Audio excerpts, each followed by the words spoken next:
I'm Cassidy, And I'm Kennedy. and this is Threads of Wealth.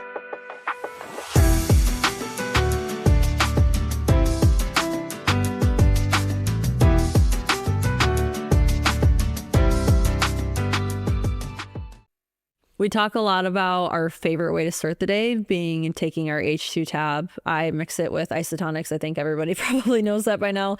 But I love starting my day that way. But something that we haven't talked about a lot is when I can fit it in, my favorite way to end the day is with like by taking a bath. They have the hydrogen bath tablets as well. They're called Recover, and I truly do feel just like rejuvenated, replenished, and ready for a good night's sleep when I do it.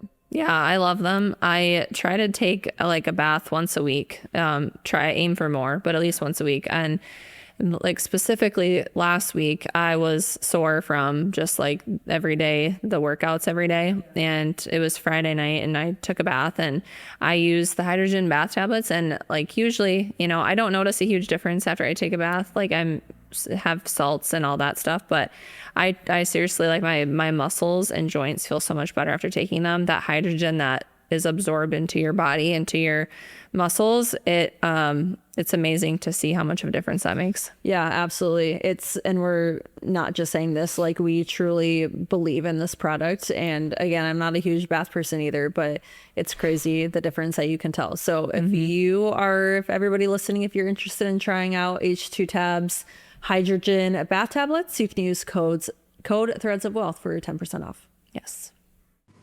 Welcome back to another episode of Threads of Wealth. Today we're coming to you a little bit differently. We're not in our studio, but we have a lot of great things to talk about. We're talking about current health trends that are happening in our country right now.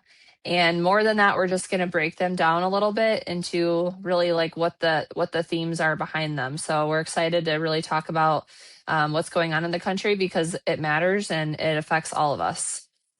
So to kind of start us off, we're talking about 4 topics. One being that, well, the first one is that the Tennessee Titans have taken seed oils out of their entire stadium. And that's a pretty big deal. So Kennedy, I'll just maybe read the article. Yeah. And then we can break it down a little bit more because it's very, very fascinating to have something like that's a big deal for like a NFL team to make a stance like that. Yeah, for a huge organization. Yes. So obviously the Tennessee Titans are an NFL team. They made headlines, I think it was just this last week, right? Yeah, because this last week. Okay. They totally removed the seed oils from all of the food served in the organization. So that change was made from their new head coach. His name is Robert Saleh. And he started it from just a standpoint of a broader focus on the player nutrition and their performance and their overall health. And yeah, so it's very, we will link all of in the show notes, we're going to link all of the, what's what I'm looking for, the articles so that you can read them yourself. But yeah, this is a cool thing. Obviously we can get into like why seed oils, but it's a huge thing as far as as studies have shown for it affects our inflammation big time. Yeah, I think the biggest thing is that like such a huge organization was able to like make such a public stand. So I think like seed oils have been kind of like a buzzword in the wellness world, that some people believe that they're harmful, some people believe that they're toxic, and then some people believe that it's really not a big deal and just like live your life, try to focus on whole foods when you can, but seed oils aren't that big of a deal, that there's worse things out there, which can be true, but I also think seed oils can be extremely devastating, especially to people that are trying to perform at a high level, like these NFL athletes. So I think it's really cool that they took such a huge public stand. And I'm really hoping that it's just kind of going to snowball into other organizations following along, because I think that because it's kind of a little bit of a controversial topic. I guess I don't know if it's controversial, but because it's like, basically it's easier for a big organization. It's cheaper, it's more efficient. It's when you're feeding thousands of people, when you're feeding a huge football team, it's just plainly going to be easier to not care about seed oils. But I think it's really awesome that they're prioritizing health, they're prioritizing performance, they're prioritizing overall well-being for their organization. Yeah, for sure. And I don't know if we've really talked about seed oils much yet on our episodes, but for people that don't understand why it's bad, um, just to give a little bit of of a history on it, um, seed oils were created to replace the fats that we cook with. So like butter, lard, tallow, the things that we used to cook with.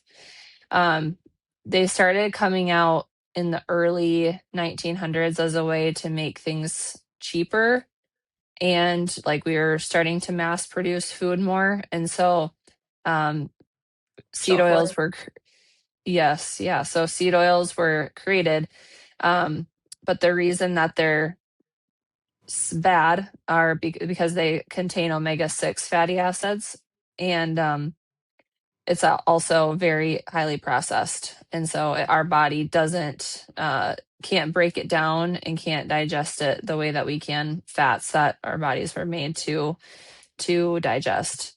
Yeah. um so that's a little bit of a background into like what seed oils actually are. So it's like soybean oil, canola oil, corn oil, Sunflower oil. sunflower oil. Yeah, really anything. Like if you're in a grocery store or if you are out to eat, or it's more frequent than not that things are going to be fried. If you're ordering fried food, that they're going to be fried in seed oils. But like you're looking for things with ingredients with like avocado oil or avocado oil. I said that twice. Avocado oil or olive oil, or like if you're at a restaurant, fried in beef tallow, something like that. So, and then if you've ever been to a football game, it's hard to find something that's not fried food, something that's not going in the deep fryer. And it's good, like Americans love fried food when they're watching sports games. They love fried food when they're, like getting together rooting for something. But I think it is going to be super prevalent in the Tennessee organization and the Titans organization, because my experience going to NFL games, especially, almost everything is fried. Probably almost everything has seed oils in it. And so it'll be really interesting to see what that looks like as they begin to roll this out and going into a new season this fall. Yeah, I applaud them because it's not cheap to do it Yeah. this way. They're going to make a lot less of a profit because of it, but I think it's a really cool stand that they made. I mean, like Mm-hmm. you said, or have already said, like seed oils are in pretty much everything. Like if you haven't, just even go to the grocery store. Never mind restaurants. Like Yeah. restaurants, you can just guarantee that if you're going out to eat, it's going to have seed oils in it unless they say that they're not. Mm-hmm. Um, like like in Watertown, for instance, I know that we have one restaurant that doesn't use seed oils. That's it. So you just need to assume that you are eating it unless they specifically say that they're not. You can always ask to, but like go to the store and like compare a product like in the health food section. Take a product that doesn't have seed oils, and the reason that it's so much more expensive is because it's not using seed oils Yeah. amongst other Yeah. good quality ingredients. But like that's why they were created, is to make things cheaper.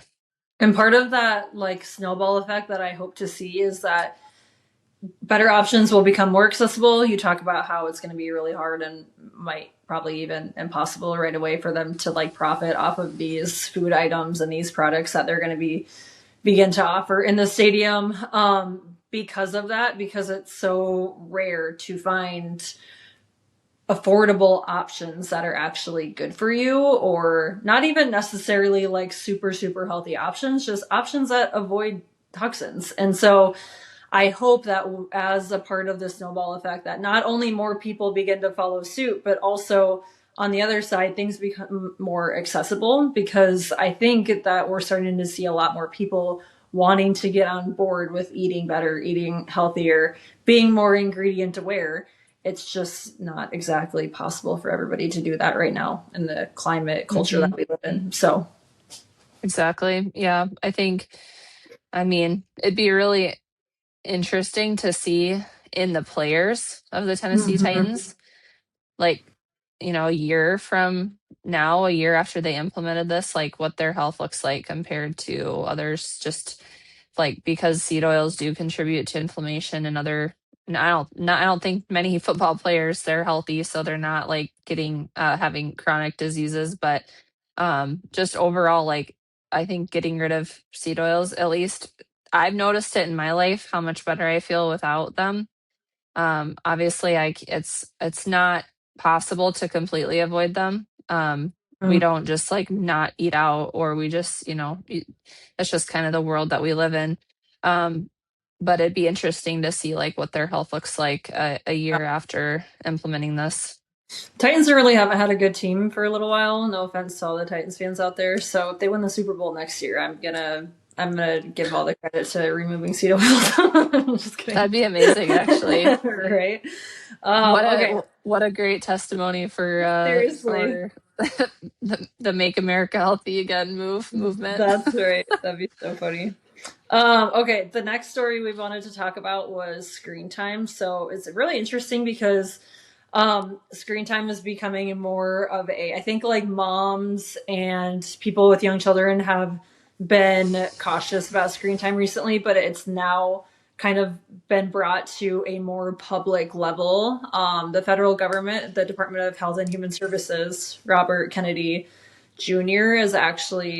has been talking, giving warnings about how harmful that screen time is for our children.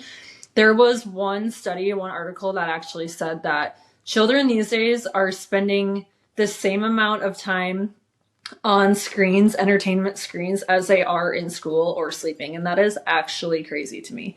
I can't really fathom that it's that much. I mean, I'm not perfect myself. Like I have used screens. I still will, but I think it just goes to show how devastating that and how like it's overbearing that if kids are spending just as much time on an iPad or a tablet or watching TV as they are in school and sleep, then they're not spending any time outside. They're not spending any time playing in the grass or socializing with other kids.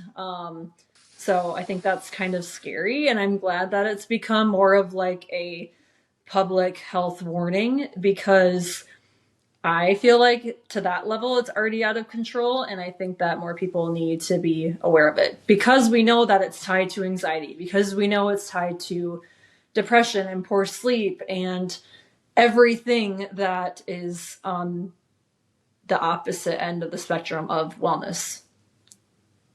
Yeah, exactly. Not to mention the fact that our school, like they're getting screen time in schools because they're Yeah. on tablets and computers, and Yeah. it's just like I there's some schools that are better than others, but most kids are having lots of screen time in school, so they're getting it before school, during school, after school. It's just it's not how kids were meant to be. It's not how people are meant to be. Although, we like you said, we are going to have screens around us. You can't get rid of them completely. Um, I try to be I try to be better about it, but we're far from perfect.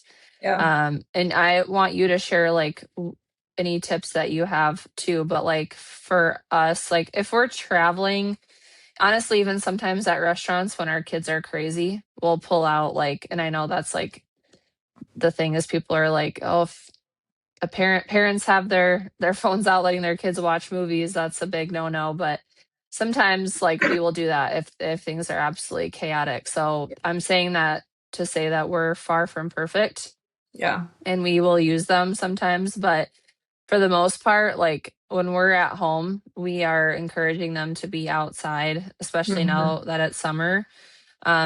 And it takes a lot more effort. Like you have to put forth effort into coming up with activities for your kids so that you're not, it's a lot easier to go turn on a movie than it is to come up with an activity. Mm-hmm. And sometimes, and they should have, honestly, like I'm a big proponent in just like letting kids be bored too. They're Yeah. supposed to be bored because that's how they will use, I mean, they have to figure out how to solve that and to um and get over that boredom. And so Yeah. like you think Use their about when we were, imaginations, be creative. We're yeah, lacking that, I think, in today's even youth. in the car, like let Yeah. them look out the window when you're driving. You don't need Right. to, they don't need to have something in front of them. Just let them sit there and just be. Yeah. That's okay to do. Yeah, I think in like I'm gonna go down a rabbit hole a little bit with AI, but I think we're like in this AI centered world right now that we have started to just like rely on it for more and more and more things. And like I'm guilty of that.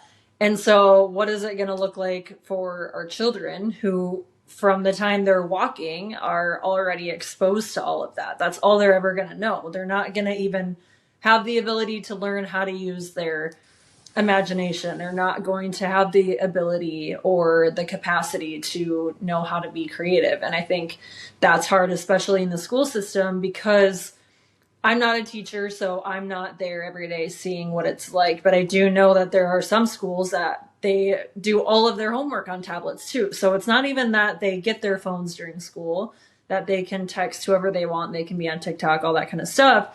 It's that they are told school is tablet. And I think that's concerning too, because again, it's probably easier, it's probably more cost efficient. It's who knows what the arguments are for it, but I think that it's a slippery slope when it comes to what is this going to look like 5, 10 years from now when these children don't know how to operate without technology. And I think that's scary. Hmm.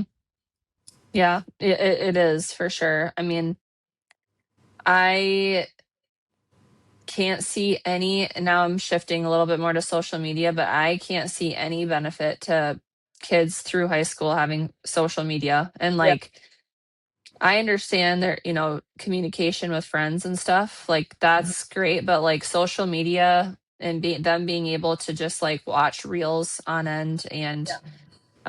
I just don't see any good thing about it and it's scary. Like for us, I'm sure everybody can see in their own life like when you what looking at TikTok or reels will do to you.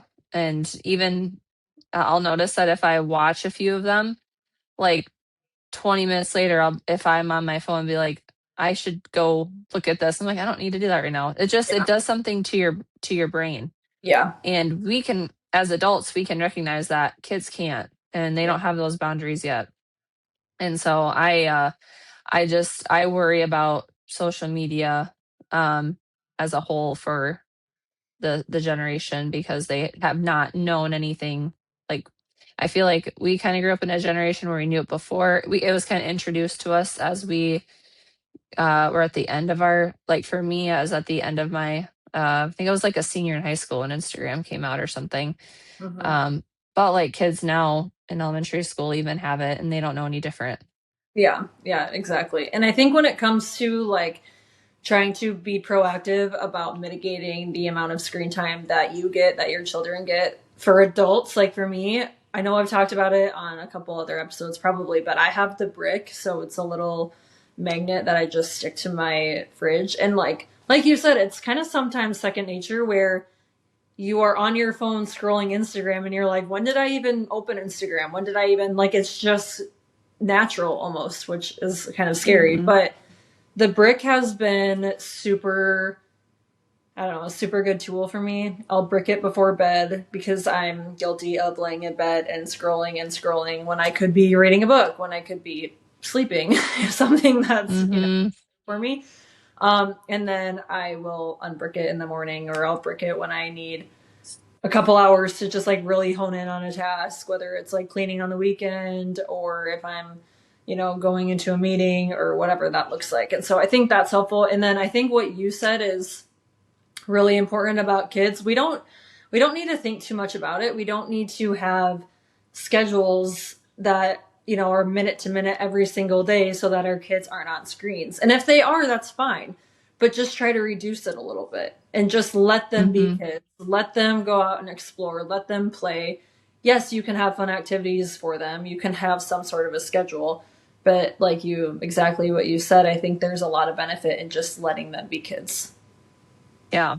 And if your kids are getting a lot of screen time right now, like don't panic and think that you have to like Yeah, throw everything out tomorrow. right. Just like, especially for like, you might notice that your kids are have they'll have they kind of need to cycle off of it. So Yeah. maybe that looks like reducing it by 30 minutes a week, Yeah. at first, and just slowly try to like transition off of it. Mm-hmm. Um because yeah, it is like a drug, and so you can't do anything like overnight. So don't think that you have to be perfect, and we're not perfect. Like our kids Absolutely have not. watched movies and they like their shows. We just try to be cognizant of making sure that they're kids and they're not, that the first instinct is to like do things with their hands and go outside and get dirty and things like that, like kids are supposed to do. And Yeah, there's balance. for sure. Yeah, absolutely. So the next topic is eczema, and it's in the news right now because eczema rates are really rising at a significant rate. And so there's a lot of attention towards it, trying to figure out why eczema and inflammatory skin conditions are getting so much more prevalent in our country. Um, and I think that this really ties into the conversation on just chronic illness in general and um, inflammatory as conditions as a whole. Um, but I think the conversation really started because like pharmaceutical companies are investing literally billions of dollars into eczema drugs to try to combat all of these eczema cases that are coming out. Um, and so it's kind of one that hits home for me because uh, two of my kids have eczema. You've struggled with eczema, Mm-hmm. um, still do probably a little bit. And I like our kids took these, so it's called Dupixent. It's a shot, and this is one of these drugs that like they're looking into because our pharmaceutical companies are investing billions of dollars into, because it's just getting so severe that there's no other option. And like that's kind of where we were at with um Branch, because his was so bad that he was like constantly itching to the point that he was bleeding and crying and not sleeping. And so we're not on it anymore. I don't think, my personal standpoint is that I think that there's a time and a place for it, but I Mm-hmm. don't think it's a long-term solution. Yeah. Like honestly, that it was a game changer for us to have that, because he finally started sleeping again. He just started to be a kid again. Mm-hmm. But the goal was always like, how do we transition off of it? Because we don't want him to be on it forever. Yeah. And now that he's off of it, he has like a couple patches that bother him, and we're working on it, but like it's significantly better than it was. So Yeah. yeah, I think it's really just a larger discussion on like why are why are these inflammatory skin conditions getting so much worse in kids? Yeah, and I think it's really hard because I think we want to, like, speaking from a personal experience, I had eczema really bad when I was in middle school and high school. And I remember it being the worst in the winter when I was playing a sport. And it was embarrassing. It was painful. It was annoying and frustrating because I couldn't get it to go away. And then as I got older, it kind of started to not necessarily heal on its own. I was probably internally healing. But then when I got pregnant, it came back kind of with a vengeance a little bit. And it's frustrating because like I wanted to have something that worked right away. Like I was so guilty of purchasing the honey eczema cream, thinking that it was going to take care of everything. I was so guilty of purchasing, and like I was, I thought I was purchasing better options rather than like a steroid cream. So to me, I was like, I am fixing it in the right way. but it's still not necessarily, it's so much that ties into these inflammatory diseases that you can't fix it with one thing. It's not a one size fits all approach either. It's going to be different for everybody. And I think exactly like you said, it goes into all of our environmental factors. It goes into our foods, the air we're breathing, the kind of environment that we're in, you know, whether that's like professionally or kids' schools. And it's just so much that it's so hard to heal it. And that's why we need to be so proactive about things like seed oils and about things like fragrances and about really all of those things that we have talked about. And I think that's why we're both passionate about this, is because we know not one thing is a factor in eczema. We know not one thing is a factor in just having an inflammation that you can't get rid of. And so I think it's frustrating, and I would love to like find some expert that could talk more on it, but we both have such personal experience with eczema that we know that it is getting more prevalent, and we need to figure out a way how to decrease these rates because it's getting out of control.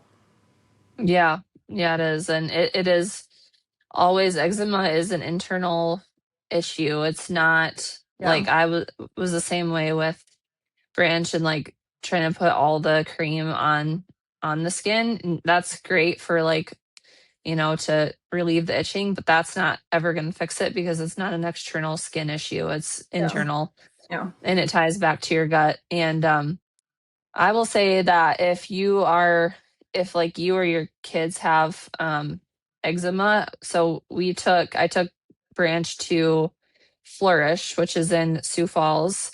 So I would highly recommend that to anybody that has eczema, because we're doing some testing right now of his gut, like a full on test, through a stool sample and a blood sample to try to figure out, because even though eczema is a gut issue, it depends, like it's not the same for everybody. Yeah. There are so many different things that can cause eczema. It's not even always a food sensitivity. It's not always a certain thing, an environmental trigger. It's different for everybody. And so Right. getting tested for yourself, I believe, is really important. And Flourish, to my knowledge, is like the only one that really does that fully in South Dakota. So if you're, I would highly recommend doing that and getting fully tested to figure out what the trigger is and how to start healing it.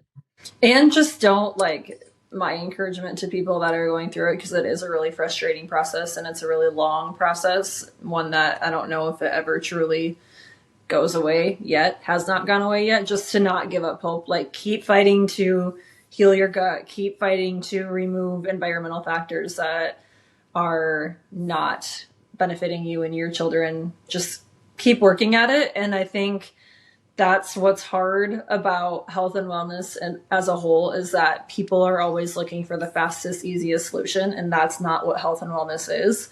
And so that's, I think, why we see so many diseases, so many unhealthy people in our culture, is because it's not easy and it's not fast and it's not cheap. And so just keep working at it. It will one day pay off in more ways than you probably think, even though it's a frustrating process. So Yeah, agreed. Train yourself to just know that it's not going to be an overnight fix. And yeah. I am guilty as anybody as wanting it to be like fixed immediately. So it's not easy. Yeah, no, not at all. The last story that we kind of wanted to talk about is probably one of the most recent ones, and one that hits home for me personally, is that there's a women's health story that is basically, there's professional women that are making the move to rename PCOS, which is polycystic ovarian syndrome, to PMOS, which is polyendocrine metabolic syndrome. And I think this is really important for people that have PCOS. I have PCOS, PMOS now. Before I was like diagnosed, and we'll get into the like diagnostic things about PCOS in a second. But before I was like officially told that I had PCOS, I didn't even know what it was. And I think that's the case that a lot of like the situation that a lot of people are in, that you'll say something about PCOS and people don't even know what that is. But I do think that a lot of people struggle with it.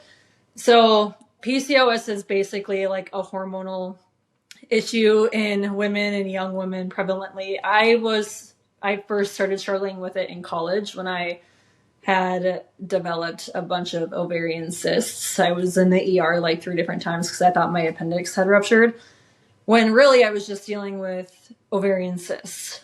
However, that's how I found out I had PCOS, but not everybody with PCOS has ovarian cysts. And that's why they pushed to rename it PMOS, because it was going undiagnosed and people were just set on their merry way having these hormonal issues that affect fertility and that affect your livelihood, because it has all of these horrible symptoms that come along with it. And they were just sent on their merry way, not doing anything about it because they don't have cysts. And so I think it's really great that they are kind of shifting the focus to the metabolic side of things, because personally, that's probably where I struggle with it most now. I mean, PCOS, you can struggle with insulin resistance, which in turn could turn into type 2 diabetes. You struggle with infertility, weight gain, fatigue, a whole host of inflammation, anxiety, acne. I mean, seriously, you name it, hair growth, all sorts of things that are terrible as women to deal with. And there are so many people out there that do deal with it.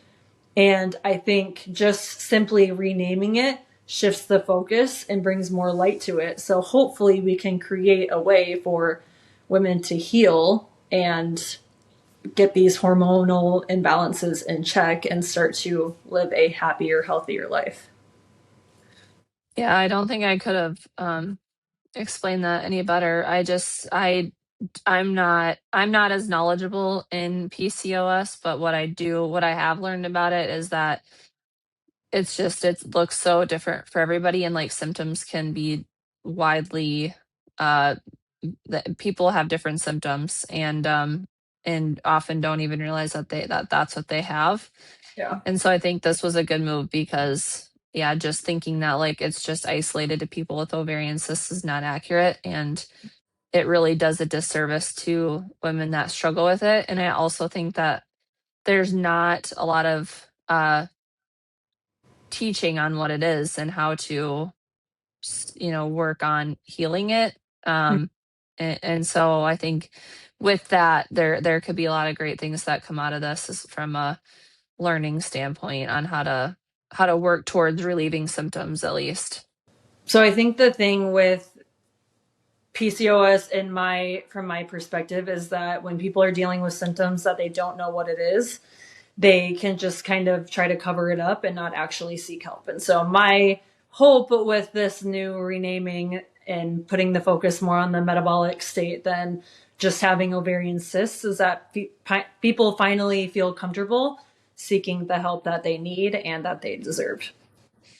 Yeah, absolutely. Yep, I think it's going to be a really good move for women that are struggling with it. Yeah, absolutely. Well, that's kind of all of our topics that we wanted to cover today. And we wanted to keep it at 4 so it's not so overwhelming and a lot of information at once. But our hope is that we can, just kind of help really bridge we know that, like, especially moms, women, anybody is just, we have busy lives and it's hard to keep up with everything going on in the world. So we're hoping to kind of bridge that gap a little bit. Yeah, absolutely. Just want to keep everybody up to date on what's going on. It helps us keep up to date too. I'm not always in the loop as much as I should be, but I think doing stuff like this is helpful just to spread awareness, and especially when we talk about like getting involved and like the different ways that we can mitigate current world wellness issues. I think that just being knowledgeable about it in the first place is a good place to start. So thank you guys all for tuning in today. We hope you enjoyed the episode. Whatever podcast app platform that you're listening on, if you could please leave us a 5-star review, we would really appreciate it. Make sure to follow us on Instagram at Threads of Wealth, and we will see you next time.